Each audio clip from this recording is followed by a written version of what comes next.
This podcast contains explicit content. Listener discretion is advised.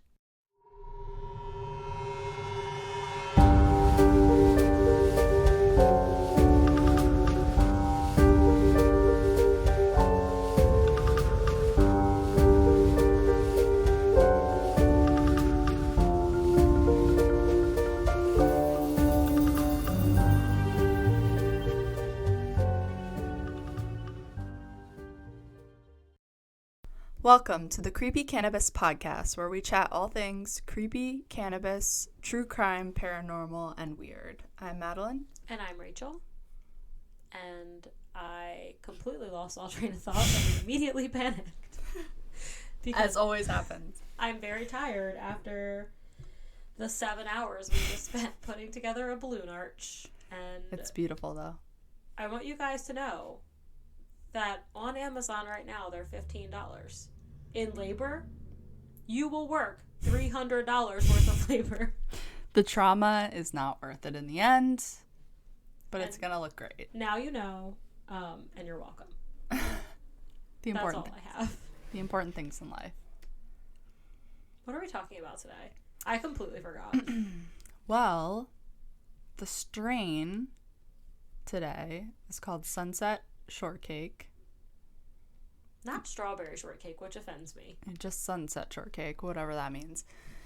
And this strain is an indica dominant cross between Girl Scout cookies, which is a classic, and the scandalously named Pink Panties, which, who would ever name anything? It's horrible. I mean, a little Said to be derived from blackberry kush. Why not black panties? I feel like all of the strains I've been doing lately have been indica dominant, which is interesting. It's just very sedating and relaxing. Is that deliberate when you're purchasing them, or just happenstance? No, we get grams at cost at work, so I just buy all of them. I want to test everything. I mean, that's fair. That way I know. So, Girl Scout Cookies launches you to Euphoria's top floor, where body relaxation meets a time-bending cerebral space. Should you be bending time today? I don't think so. That seems like a lot to ask at 10:17 p.m. on a Friday. On a Friday. It says, a little goes a long way with this hybrid. Patients needing a strong dose of relief may look to Girl Scout Cookies for severe pain, nausea, and appetite loss. Girl Scout Cookies is a great strain.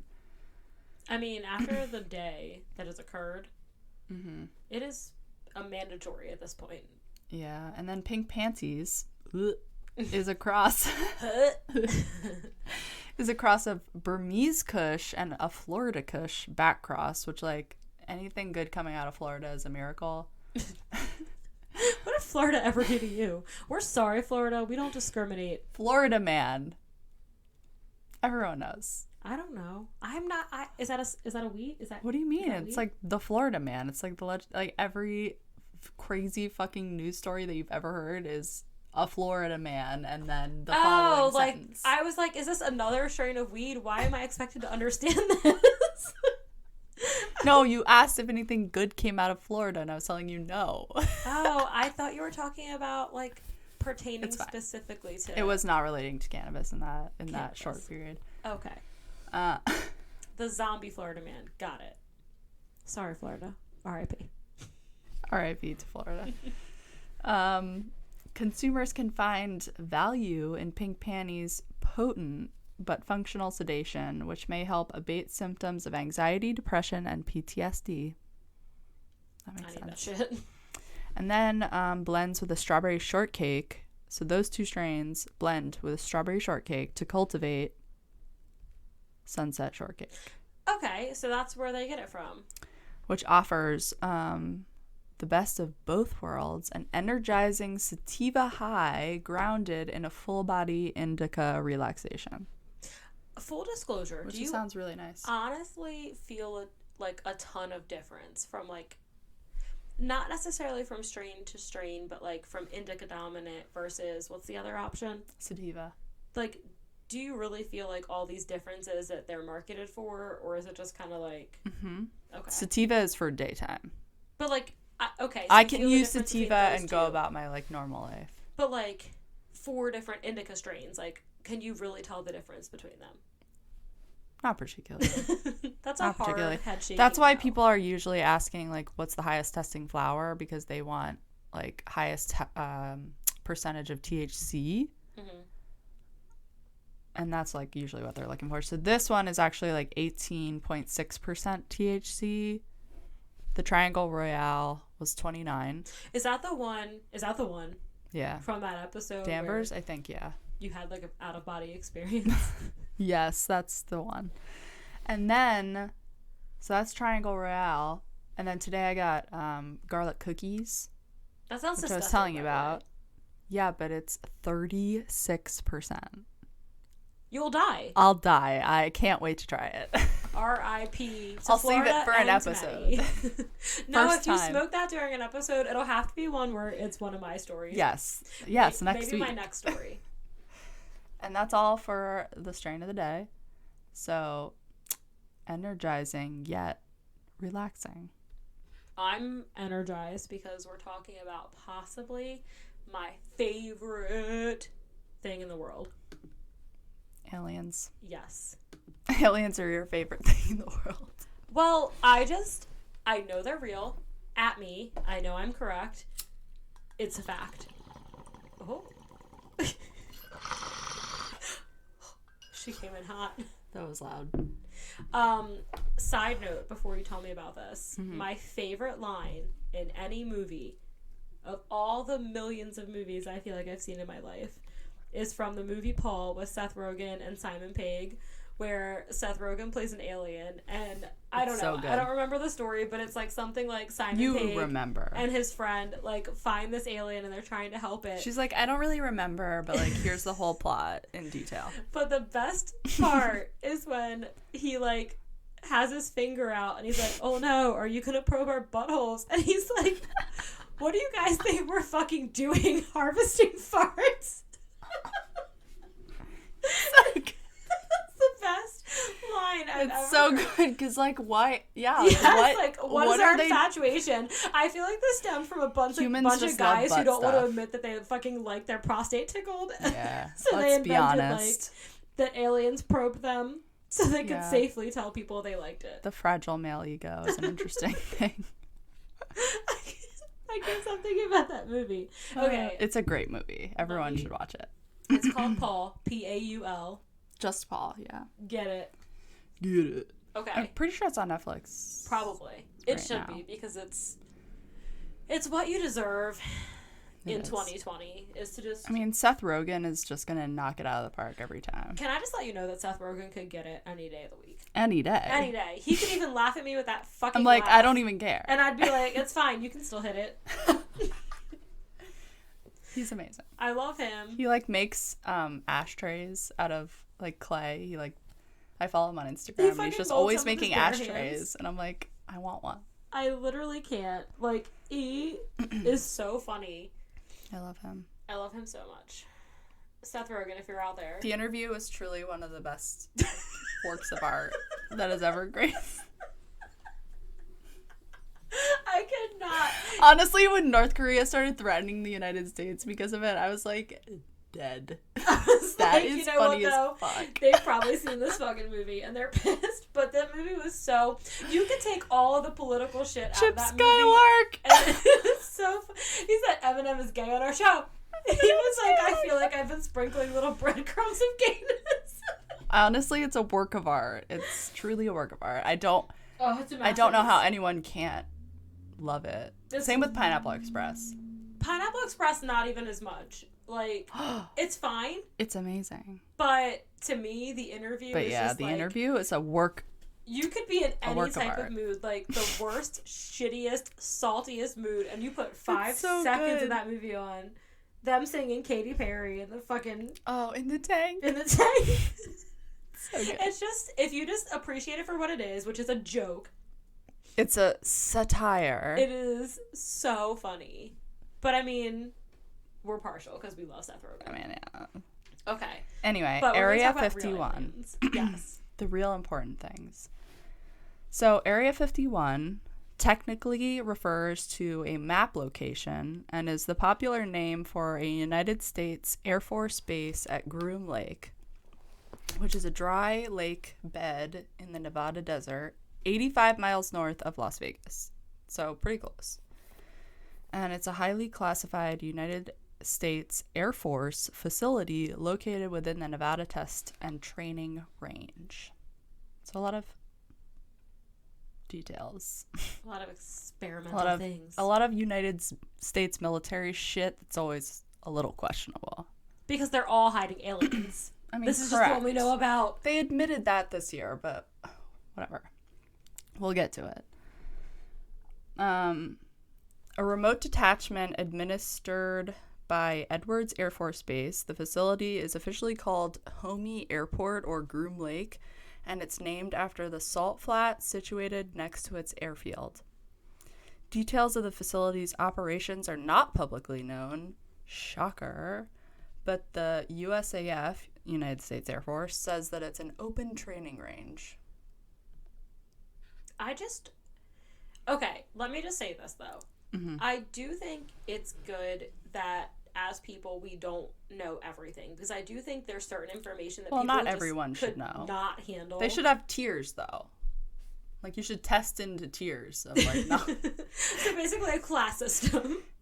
But yes, Fair. I definitely think Fair. like certain people Never have a mind. panic mentality and just couldn't handle certain things. Yeah. And I also appreciate like not wanting your best secrets. Well, some like, people don't want to know things, Yeah. which, like... I want to know. Like Ignorance is bliss. It really is. I feel like I would be dead. I would see the pearly gates of heaven, and the Lord would try to welcome me in, and I'd be like, wait, tell me about Area 51. I need to know. Well, the facility is next to two other restricted military areas called the Nevada Test Site, where U.S. nuclear weapons were tested from the 1950s to the 1990s. So, you know, it's all kosher. There's definitely no, like, nuclear waste or radiation. Definitely, we're fine. And the Nevada Test and Training Range. It's a lot of T's. Can we just say RIP to the military men and women that, like, inevitably are always the first to make contact with whatever shit they're experimenting? We'll get to it. Thank you Bob. for your service. Bob. But anyway, we'll get to it. The entire range covers more than 2.9 million acres of land. According to the U.S. military, it represents a flexible, realistic, and multi-dimensional battle space to conduct testing tactics developed and advanced training. Oh, development and advanced training. Okay, whatever. Someone paid someone in marketing to come up with that line. Yeah. Sometimes you're just rattling it off and you're like, what am I even saying? Yeah, like, what the fuck? It's like when you have a word limit on your English essay and you're like... A lot of adjectives. Mm-hmm. In 1953, the Air Force began looking for a plane that could fly so high it could avoid detection and anti-aircraft missiles, so about 70,000 feet in the air, and travel long distances, 3,000 miles or so, without needing to refuel. And this is the 50s, it needed to carry 700 pounds worth of cameras on it that could provide good resolution of the land below, so that they can see. So surveillance. Surveillance, correct. Yes.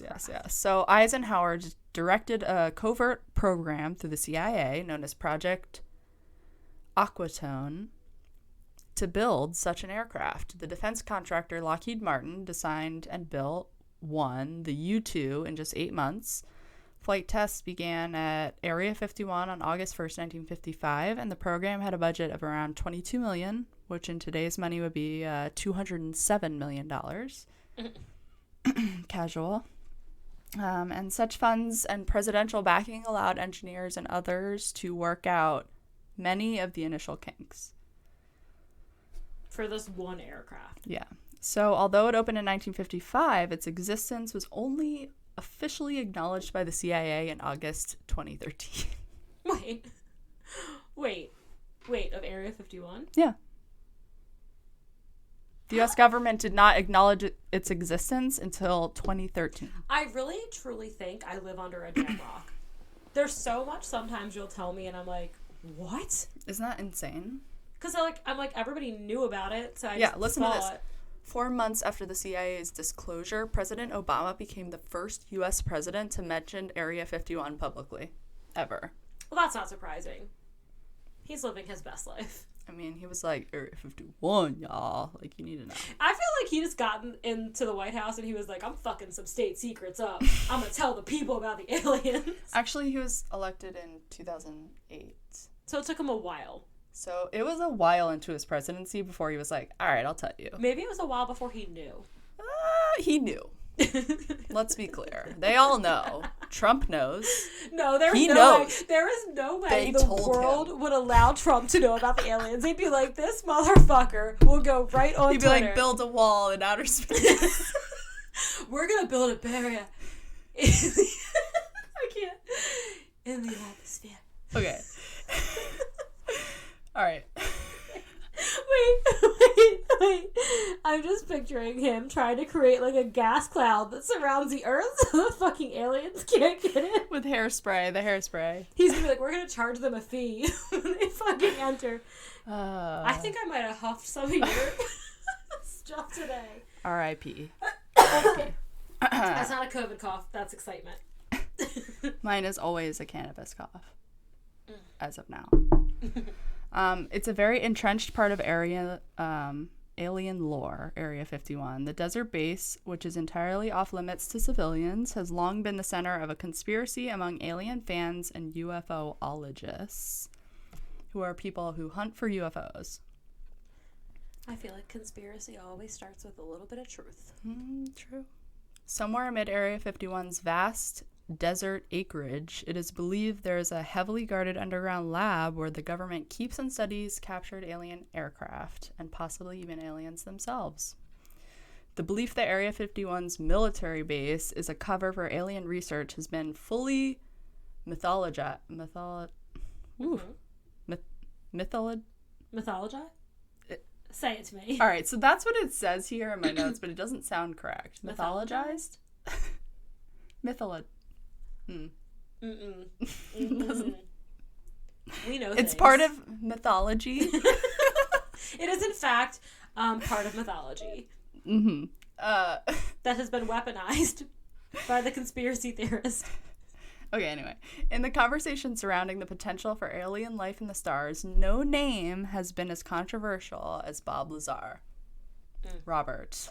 To be clear, in my opinion, this man single-handedly convinced me that aliens are real, so I'm like...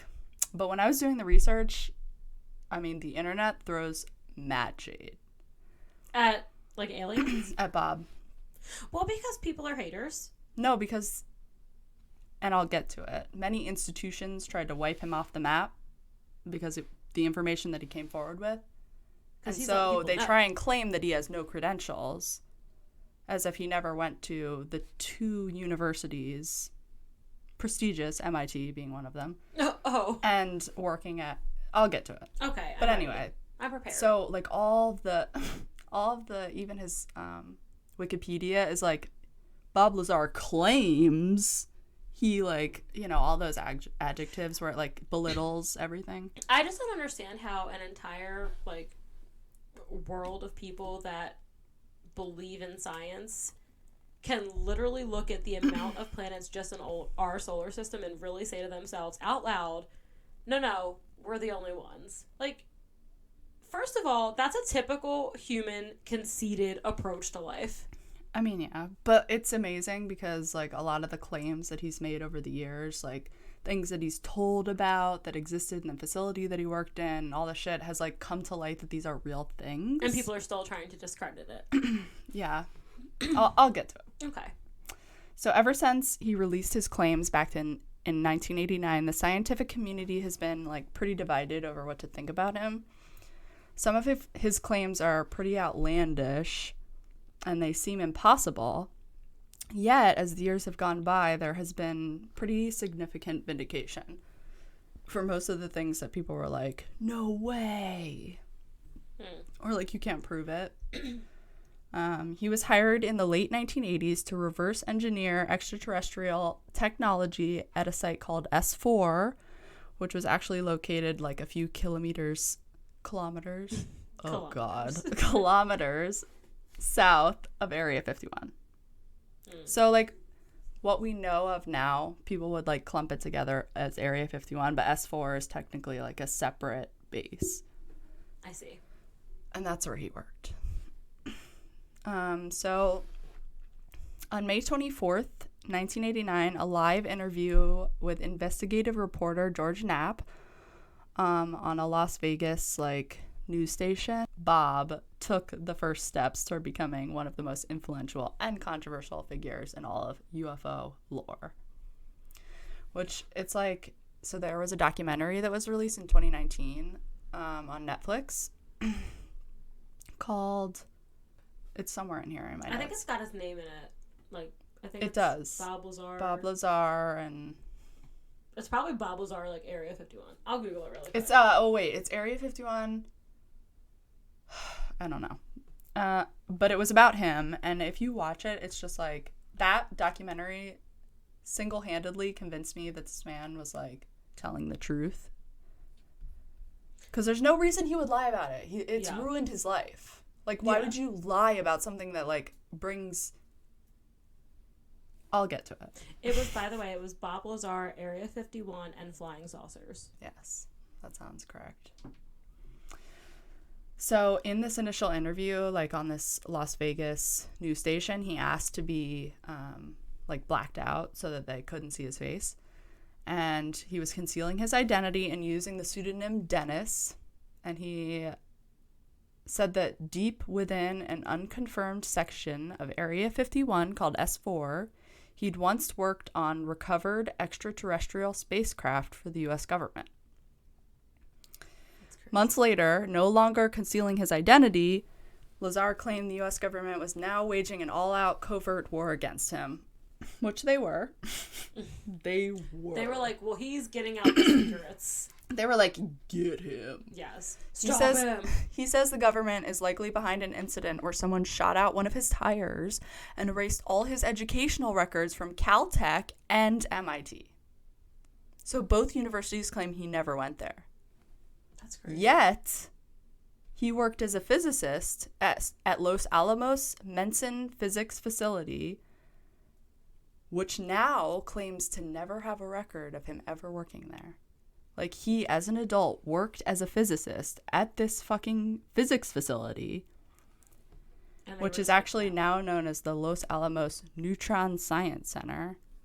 It's like the world's most powerful linear accelerator, and it's located in Los Alamos National Laboratory in New Mexico in Technical Area 53. There's a lot of Area 50s in this. There's a lot of areas that are suspicious. Let's be honest. But yeah, both universities say he never attended school there. Los Alamos Physics Facility says he never worked there, but there is proof of him working there because there was a news article that was written about him when he attached a literal jet engine to his Honda in the early 80s and drove it to and from work at Los Alamos Physics Facility where he worked. How these people have all this money to cover stuff up and they don't even try to get the loose ends. Now I have the article that I will read to you a portion of. It starts, Los Alamos. The custom California license plate reads, Jet You Bet. This isn't an idle boast. This car has a real jet engine in it, and the engine can move that car up to 200 miles an hour. Fucking Honda. This car already was in the family and had room to hold the engine. So with a little modification and a little outside help, a Honda became a jet car. Quote, there's no real reason except for going fast, said Bob Lazar, builder of the engine. It's going through various transitions and it's only halfway done. Lazar, a physicist at the Los Alamos Menson Physics Facility, said the important thing is not that the car, blah, blah, blah. It doesn't even matter from there because it literally says in this article he worked there. That the motherfucker was a physicist. And I feel like if it... And do you think they would hire him out of high school with no degrees? No. No. And I feel like at that point, if somebody worked that hard to cover up that one facet, they're clearly, like, already anything he says has full merit because whatever he knows is so serious that an entire company is like, no, we're going to denounce that you ever worked here. A company and two educational institutions. You would think education is above corruption. It's not, obviously, but... It is not. But tell me, like, so there's proof, and he was also in the phone book. In that year, he was in the employee phone book. His name, his phone number, his address. Bitch, can you cover things up or can you not? You're the government. Right? I think they think you can just cover it up by being like... You're like, just erase, delete. They're like, delete, and then that's when they come in and a hacker comes in. They're like, I have everything you've ever done on here. They're like, you're canceled. So. Delete.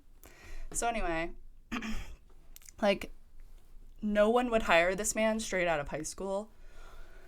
And he was actually on the Joe Rogan podcast. And, like, all you have to do is listen to this guy talk about his story. He literally gets migraines. He's so stressed out when he has to explain what happens, how it happened, what he's been through.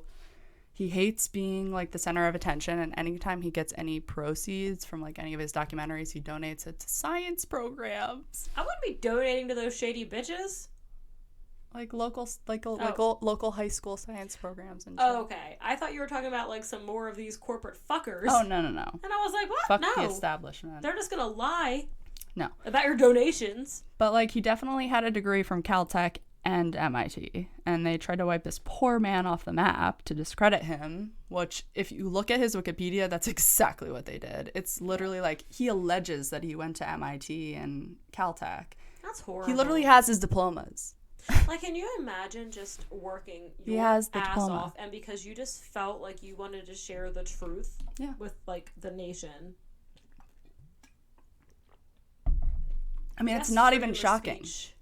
Unless you say something we don't want you to say. It's typical American government.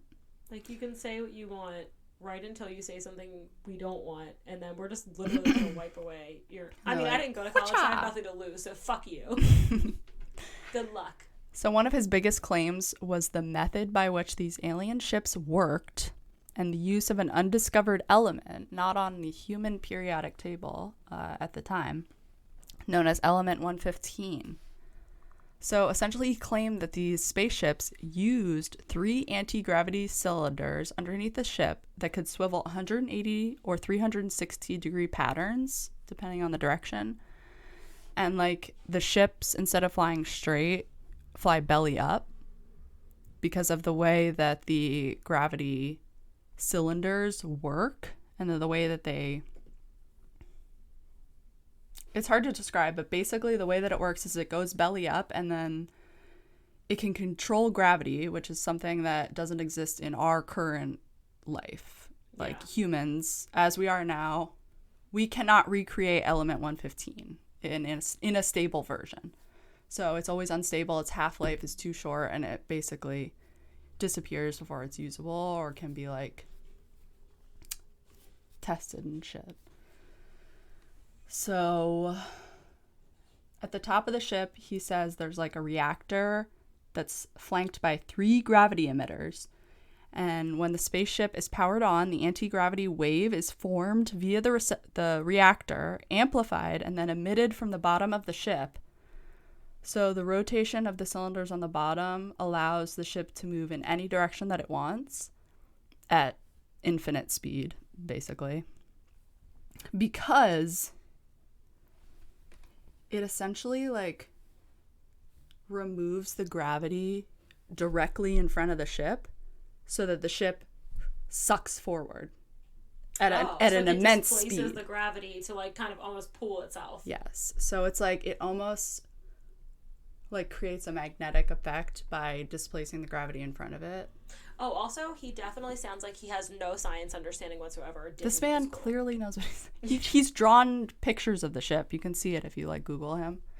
He, like, will show you the drawing of the ship that he went into and saw how it worked because he was working on it. He was literally hired to reverse engineer the alien spacecraft. I don't even know why you lie about that. Like, we fucking know. What? Who's gonna lie about that? That's so stupid. I don't know. I don't trust the U.S. government, so I believe I don't trust this. any government, but only Well, because true. I know for a fact there's just I mean, so he much seems we'll to be never know. pretty freaking accurate. So yeah, as I said, a unique claim of his is that the typical disc-shaped UFO that's seen in science fiction flies wrong, because it usually goes belly up, with the 3 cylinders pointed in the direction of wherever the ship wants to fly. So like the cylinders inside point where the ship wants to fly, and then it affects the gravity in front of it and basically sucks the ship forward at a speed unknown to man. So instead of flying like this, it would just like go like this. It would go like boop and go whoo. That's crazy. Yeah. Not that anyone can see what I just did, but it's crazy. Believe me, it was amazing. So, from what I was reading, the science of his claim is actually quite sound. We can't control gravity with our technology, but if we could, it would probably not look too dissimilar to what he's saying, what he's describing. But it's literally not, we're not capable of doing that. We don't have the technology. I'm just so fascinated. I've been looking up these pictures for a second. It's Of his very drawings? interesting. Yeah. He literally introduced the world to an element like decades before it was discovered by humans, element 115. He predicted its existence back in 1989, and then Russian scientists created the element in 2004, and Swedish scientists recreated the element in 2013. But he predicted it in 1989. You know, with all that information, yes, it's not true. Now, it's worth noting that we don't suddenly have the ability to control gravity just because people have been able to recreate the element. There's no stable form of element 115 that exists yet. We cannot create it in a stable form. So the stable form is what powers these aircrafts. We just don't have the technological capability to recreate that at this time in human history, which is concerning. I don't know. That means somebody else is so far advanced. But if you think about it, like, okay, just hear me out. I know, like, science says the world's like 7 billion, whatever years old. But I just feel like if you look at humans as a society, like, I feel like the Earth has to be a lot younger. Like, this is just my personal opinion. I personally feel that... But how would they be so smart so fast? But think about it. Look at how space and I time am are thinking different. about it. Right? So if there's other galaxies with other planets, wouldn't it be possible that those other planets are much Yeah, but older? time is linear. Yeah, but those planets could Even have if been... there's alternate universes, they're still operating on the same time. Not necessarily. The same... But those planets could be much, much older with life forms that are much more advanced. Like, the best example, if you watch the newer Star Trek movie remakes... Okay, but then we're getting into science fiction. Yeah, but I'm just saying, like, we don't know everything there is to know about space. Like, there are hieroglyphics That's that true. have spaceships on them. The element is not stable with our current technologies and scientific advancement, plus the Pentagon's recent videos in 2020 during a fucking pandemic that they thought they would just release to the public and be like, yeah, these are some unidentified flying objects that we have video of, and they kind of fly eerily in similar patterns to his predictions, even defying the wind and moving belly up. I also don't know about this video, and I really think I have been... It was literally released in the beginning when they were talking about murder hornets. I mean, to be fair, though, I work in vet med, so all I do is work and sleep. I was unemployed at the time, so... It was when the murder hornets were kind of coming out. The Pentagon was like, yeah, here's some video of UFOs. With the murder hornets, don't worry about it. We're like, here you go. I definitely heard plenty about the murder hornets, but nothing about the UFOs. So, like, 20 years after he predicts it, Element 115 becomes a reality. I mean, obviously it's not stabilized, but it's still, like, it's been discovered. Right. And he predicted a hand scanner that was used at S4 that actually measured the bone density in your hand to ensure that it was really you. Because every single human has a different bone density. That's so weird. It's That's such a weird creepy. fact. And you can see pictures of that too. He literally predicted it, like drew it down to a T, what the scanners looked like. And in the Netflix documentary that I watched,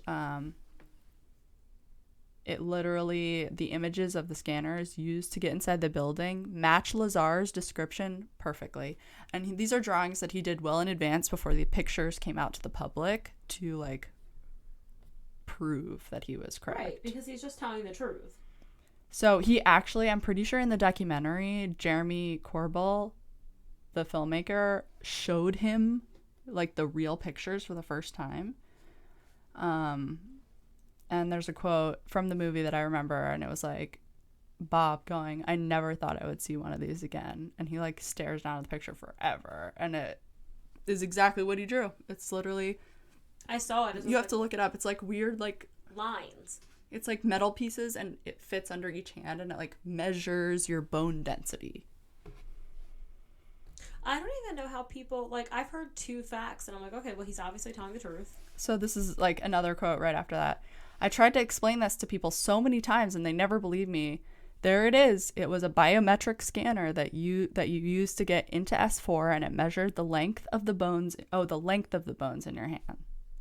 So the length of everyone's bones is different. That's... And the bone density. I think crazy. it's both. Which is like... I mean, those 2 facts alone, and I'm like, okay. I'm like, you're done. Yeah. Sealed. They want to cover it up. He clearly saw some state secrets. He was I'm like, out I of the got you, blab. bro. I got you. Why not just say the truth? Like, oh, he blabbed about some sensitive information. We're going to arrest him. So the government definitely thinks he has element 115, a stabilized version. Oh, I see. That he stole from They think the he, like, base. stole it. That's what they think, seeing as they continue to raid him and his businesses. Like, he's just going to store it there. Yeah. In the years after his initial appearance in the 80s, he basically, like, returned to a private life. He, like, did not want to be in the public. He opened a small business called United Nuclear Scientific, which is a scientific supplies and equipment store. It's all online, based out of New Mexico. And basically, from radioactive ore to ammonium nitrate, a quick check of Lazar's scientific supply company's website reveals a business catered towards the exotic and potentially dangerous side of science. A whimsically strange something, blah, blah, blah. I wasn't supposed to copy that part. Okay, right in the middle of the production of a documentary about Bob's life, the Netflix one, United Nuclear Scientific was raided by the FBI and local police during the filming. Lazar and his followers have found this to be very suspicious. I wrote that, but yes, it's true. It's very suspicious. And have theorized that the FBI was actually attempting to recover samples of element 115 that they think that he took from Area 51. And there's some footage in the documentary, like, where he makes Jeremy go, like, out into the woods to talk about something, and they all have to, like, turn off their electronics, take the batteries out, or, like, put them in a metal box before he'll tell them something. But it's not in the documentary what he tells them. I feel like that's, like, a bullshit clickbait situation. Fuck you. But I also feel like... You're going to tell us everything else, and you can't tell us that one thing? If he admits that he has element 115, they'll fucking kill him. But why would you even admit that to the guy recording you then? You take that shit to your grave. Or you're going to go to your grave early. I'm pretty sure the footage that I'm pretty sure they recorded it, but the footage is, like, buried somewhere. I can't remember. It was something weird. Like, so, I'm not telling anyone that. Yeah. He won't. He won't. Everything that he'll admit, he would never admit that he had element 115. Oh, He'll go to his deathbed. What are you going to go, like, tell somebody in the woods then? Maybe he was just giving that guy, like, a warning or something. Like, sorry, your whole life's about to be ruined. Thanks for wanting to do this documentary. I mean, basically the raid, which was, like, the FBI, the CIA, they were looking for receipts for some sale that they made. And I'm like... He's lying so much that the entire collective government is going to come raid his fucking science store. Mm-hmm. Yeah. And then they raided his house, or they had a I think they had a search warrant to raid his house as well, but they didn't actually go through with that part. For a minute, But he was raided 2 times during the filming, I believe. I wanted to know why they're so worried about, like, us, like, information getting out to us, but I don't think that's the case. I think from, like, a standpoint of, like, your military, like, you don't want your enemies to know, like, what you have. But, like, do you think the alien shit just landed on the fucking U.S.? Like, I'm sure it's landed other places. The other thing is, just because they have this technology doesn't mean it's even, like, usable. Somebody landed within our lifetime. It could be, like, spacecraft that they recovered from various locations around the globe. Doesn't even mean that these aliens are alive today. Yeah. Who knows? You never know. You never fucking know. I'm gonna find out. I told you. Because as soon as they find them, they get the special ops in there. I'm gonna ask the Lord. He's gonna tell me the truth.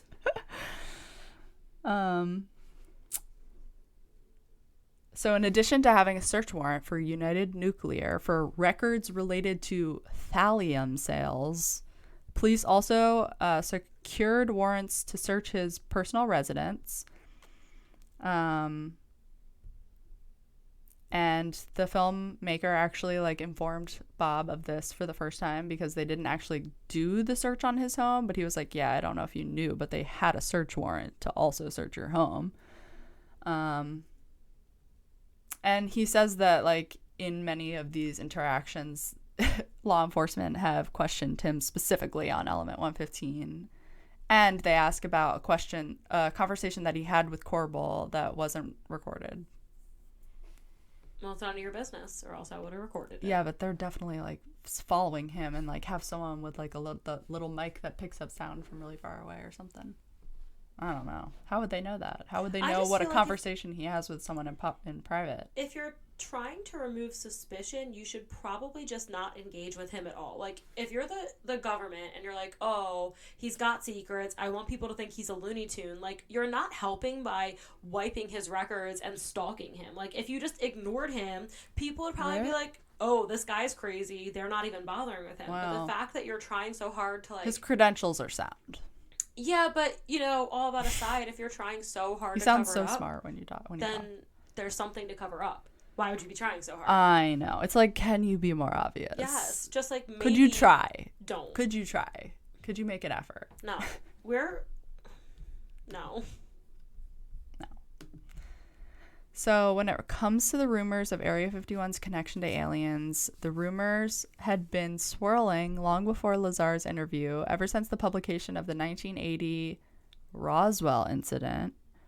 The book examined the 1947 incident in Roswell, New Mexico, when a mysterious object was covered by the media as a flying saucer, but disavowed by the military as a weather balloon, sparked mild but not wet. I don't know what the fuck that means.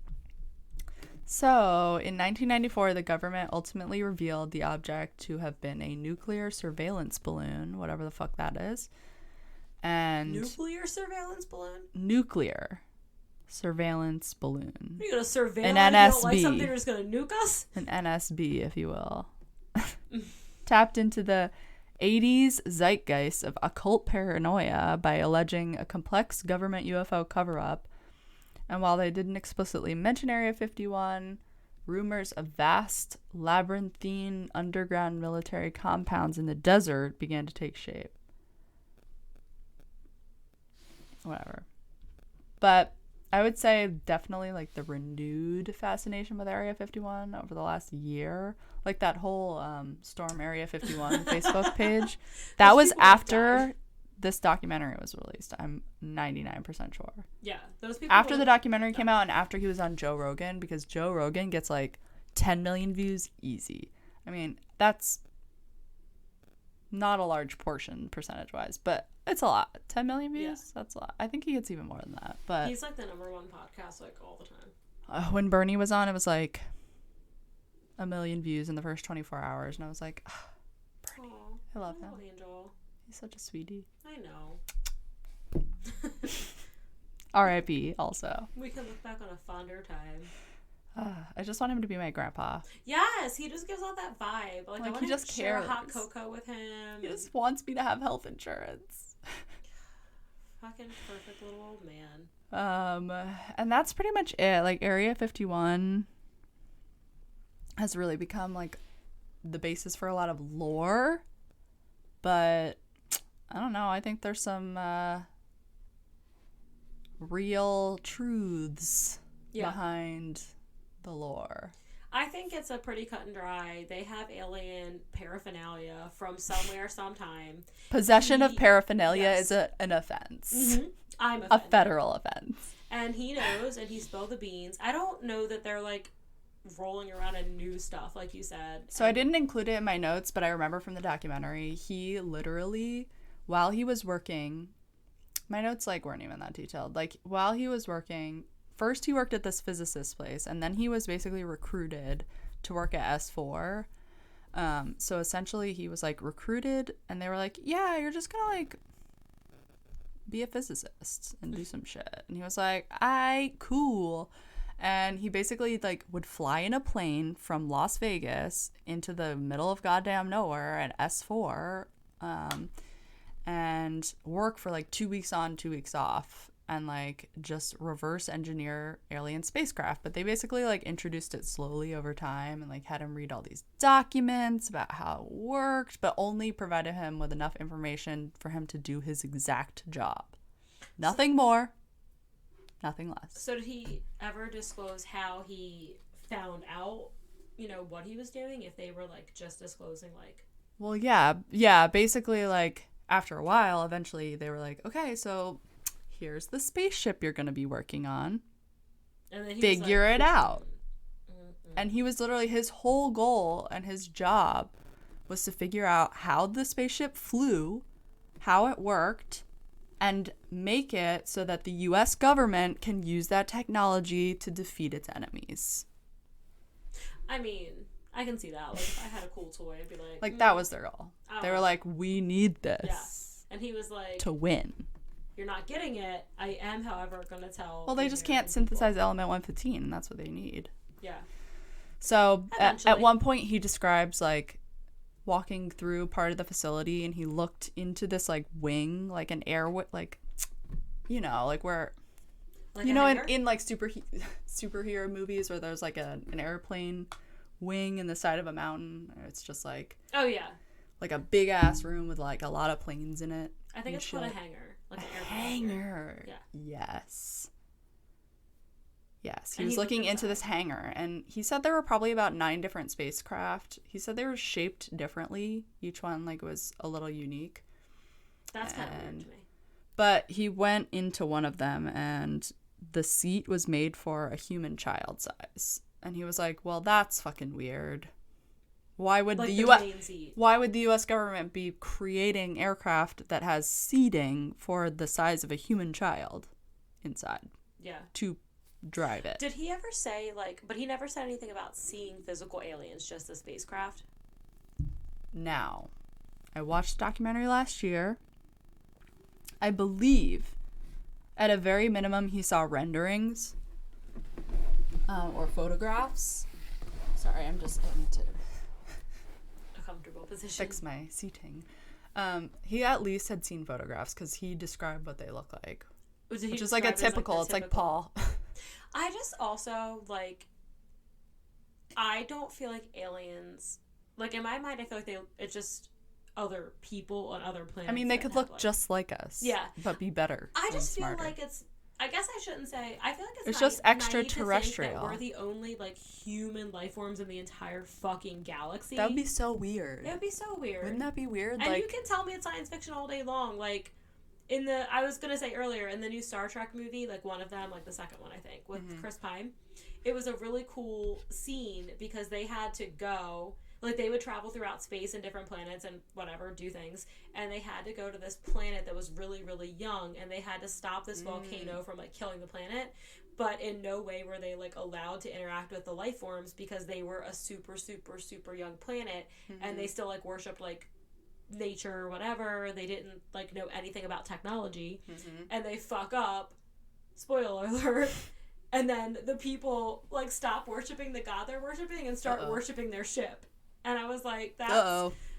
I feel like that's like... We're in uncharted territory. Yeah, they were like, oh, fuck. And then the people all start, like, running and bowing to their ship. But there's just no way we're the only life form. No, Fuck but you. okay, lying. but the other thing is like, so while Bob was working at S4, basically this was back in a time before Area 1 became probably 2.5 million miles. Yeah. Back when it was like more tight into the facilities. And I'm pretty sure it's because of Bob that they bought all of those extra miles of land, because basically while he was working there, he knew that Wednesday evenings are when they performed the test drives of the alien spacecraft every Wednesday night, because statistically it was the night that was least traveled in the evenings. So less people were likely to see the spacecraft from the Nevada highway nearby. So apparently, not only did he go to witness the spacecraft flying, testing, he brought friends that had no relation to the job, just like personal friends. And they just let him? No, they were sneaking through the desert up to the edge of a fence and like watching these tests. Did any of these friends ever come forward, like in his? Yeah, they admit that they saw something that night, and he has footage, but it's like a 1980s video camera, so it's like bullshit quality because it's a 1980s video camera, and it was at night, but you can see, like, it's in the documentary, the footage that he got. I have to watch it now. It's fascinating, and I'm like, that's questionable At best. at best. I mean, everyone will make up their own minds. Like, everyone that he brought up there to see these test drives admits that they saw something. Yeah. You can say whatever you want. You can call me whatever you want. I believe it. I know it's true. I've just always been fascinated, like, the hundreds of other employees working at these facilities that will never come forward. Clearly. Well, no, because they value their... Well, yeah, they did try and murder Bob numerous times. Oh. But then he revealed his identity, and because he revealed his identity, it became harder to murder him, because he was like, they're trying to kill me. Oh, shoot. And then it was like... Sad for them. But, yeah, they did ruin his life for show. Yeah, people don't want that. You have families and stuff to think about. And some people probably He's such really, a nice like, guy. enjoy the science and are like, fuck it, we'll just live like this. He literally just loves science. That's why he has this fucking online store where he just sells, like, Science fun shit. elements to do science shit. Like, he's like Bill Nye the Science Guy. It's sad, but at the same time, like, he had to know that What? spilling these secrets. Oh, absolutely. But he literally, in his initial interview, like, they show the footage of the initial interview, like, where his face is covered and they're concealing his identity. He's like, yeah, I feel like I have an obligation to the American people to tell them what's going on. It's unacceptable that the United States government can have this kind of information and not share it with the public. Yeah. I get what he's saying for sure, and I never want to side with, like, less information, but I do, like I said in the beginning, I do feel like if we knew every time our country was close to being attacked, or every terrible thing that was about to happen, or every secret they had, like, you'd live in fear all the time. You know, yeah. as a person, I couldn't In handle New York it. City, the Port Authority actually has a tracker. It's like a countdown, except it counts up to the number of attempted terrorist attacks in New York every day. Yeah, it's like you don't need... We went on vacation They don't a tell couple you years that. ago, and one of the girls... There was a random group of girls that was staying where we were staying, and one of them works for wherever they have, like, the fucking doomsday clock, like, legit. And she was telling us about how in, like, a nuclear strike, all these poles come out of the ground, and that's, like, where these secret bunkers are for, like, the government to, rich people to, like, Rich go. people Yeah. have bunkers. Oh, she said, guaranteed. you'll know. She was like, if it ever happens, like, in your lifetime, she said, all these poles will come out of the ground, and that's where you need to go. Anyone who's seen American Horror Story Apocalypse I've seen part of it. knows exactly how it goes down. As long as you see the first episode, you know how it goes down. The rich people get on jets and they fly to their bunkers, and the rest of the world dies in anguish and But pain. you know what? I'm like, it's fine. It'll be anguishing and terrible, but good luck starving to death when all the fucking crops are I know, when they bitch. have to eat those jelly cubes, I'm like, ha ha ha. That's what you get. I'd rather just die, honestly. Literally, yes. Seems like torture. Yeah. Sometimes, like, you're just not meant to survive something. Mm-mm. And we all gotta die sometime. If an apocalypse comes, like we Quick both and fast would be established, great. we're just gonna die of fright. Oh, I would die of fright. So we're not gonna have to worry about it. I would die of fright Just for sure. instantaneously dropping dead. Well, Anxiety. I'll watch the documentary. I don't want to say when I'm going to do my episode on because I'm not 100% sure. That's fine. I think I know, and we talked about it, but all I know is that I don't know. And that's all that matters. Well, it's been very enlightening as usual. As huge. As per usual. Okay, thanks for listening. Bye!